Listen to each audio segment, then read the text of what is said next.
11 साल की स्मिता के लिए भी ये दिन खुशियों से भरा होता था, जब उसके सारे बड़े भाई बहन घर आकर खूब मजा करते थे। पर कुछ साल पहले एक रक्षाबंधन का दिन स्मिता की जिंदगी को हमेशा के लिए बदल देगा, ये कोई नहीं जानता था। रक्षाबंधन की रात स्मिता और उसके भाई बहन एक कमरे में बैठे हुए एक दूसरे को डरावनी कहानियां सुना रहे थे। स्मिता की सबसे बड़ी बहन नेहा ने कहा कि वो आत्मा बुलाना जानती है। हॉस्टल की सहेलियों के साथ नेहा ये अक्सर करती रहती थी। सब जोर से उस पर हंसने लगे। उन्हें लगा नेहा सबको डराने की कोशिश कर रही है। अपना मजाक बनते देख नेहा आत्मा को बुलाने के लिए राजी हो गई। नेहा ने कमरे की सारी लाइट्स बंद कर दी और सबको एक गोले में बैठने के लिए कहा। उसके बाद नेहा ने गोले के बीच में एक कैंडल और एक सिक्का रख दिया।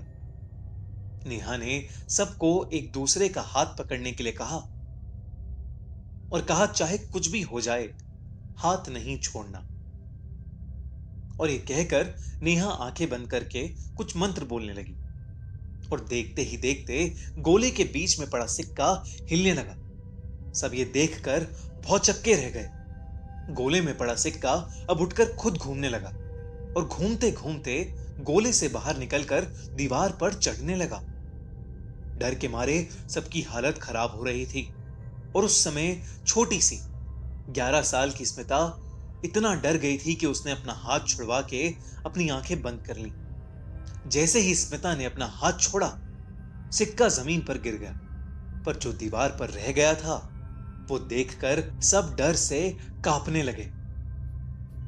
दीवार से एक औरत चिपकी बैठी थी जिसकी गर्दन टूटी हुई थी, नाखून लंबे थे, होठ सिले हुए और आंखें दूध सी सफेद थीं। सब मानो अपनी जगह पर बर्फ की तरह जम गए थे। नेहा उठी और सिक्का उठाने के लिए डरी डरी आगे जाने लगी। जैसे ही उसने सिक्के को छुआ, वो औरत नेहा के ऊपर झपटी और उसे नोचने लगी। ये देखकर स्मिता जोर से चीखने लगी और स्मिता के मम्मी पापा अंदर आ गए थे। उन्हें देखते ही वो औरत नेहा के ऊपर से गायब हो गई। सब लोग नेहा को डरी नजर से देखने लगे।